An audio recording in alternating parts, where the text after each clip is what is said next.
wasaaradda haweenka waa wasaaraddeena qaranka annaga rabitaankeena kuma ayaan imaanin laakiin dawladdeena noo doortay oo noo keentay hase ahaatee wasiiro kale la soo shaqeyn jiray runtii markasta wax baa la sheeganaya dib mar walba dib baa la sheeganaa waxna waa laga gudbaa wasiirada haweenka inta ay hadda joogtay waligeena maana arkin qalaasada hadda nagu dhaxday oo dawladda federaalka xaggeeda nooga imaato oo iyada wasaaraddeeda xaggeeda nooga timid waligeena maana arkin yaani dhibaato aad u tiro badan ayay anaga horta noo geysatay inay ururadii wasaaradda kala jibiso ururadii haweenka dhisnaa ee wadanka u soo shaqeeyay inay kala burburiso inay ururo kale samayso in ay international community-ga xataa u dhacdo oo ay tiraahdo lama shaqeyn karo lama qaban kartaan shaqadan hay'adaha xataa shaqooyin waaweyn la hayay ay intay u tagtay iyo safaarada ay tiraahdo wasaaradda haweenka Jubbaland lama shaqeyn karo xataa oo ayaga warbixin ugu siiyeen dhibaatooyinkaas oo dhan ayay noo geysatay haddana arintan dhacayso runtii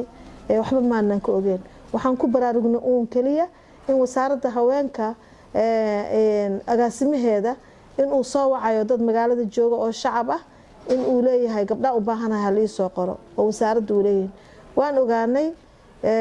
de marka xiriirna maan madahin oo dad wada xiriir hadaan la xiriirna xataa aniga waan isku day personal ahaan saddex koor aan message u diray xataa WhatsApp-keeda xataa waan ka wacay waxaan kula hadlaan rabaa inaan waxaan u sameynaysaa wasiir aan dhahan rabay laakiin ma ii jawaabin iyadoo ku jirto oo waliba online ah way diiday wasiirada waxay isticmaalaysaa awoodii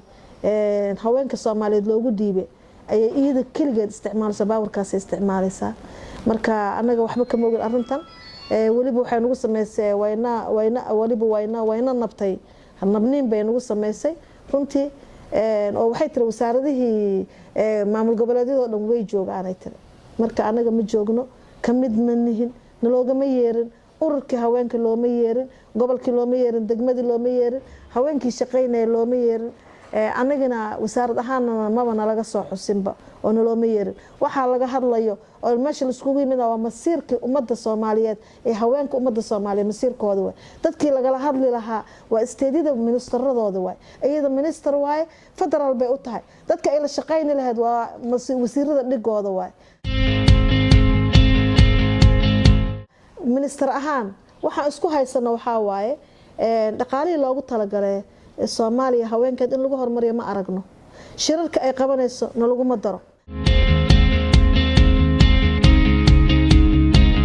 halka waxa waaye kullee waxaan dhihi lahaa international community-ga arrimaha haweenka ku taxalluqan inay cadaalad sameeyaan oo maadaama arrimaha haweenka ay noqotay qof kaligiis masiir gacanta inay ugu jirto inaan la ogolaanin oo dadka dhibaatooyinka haweenka ay qabaan meel walba ay joogaan dadka mas'uulka looga dhigay inay la xiriiraan tan labaadna dawladdeena sharafta leh madaxweynaheena iyo ra'iisul wasaaraheena waxaan ku codsanaynaa in ay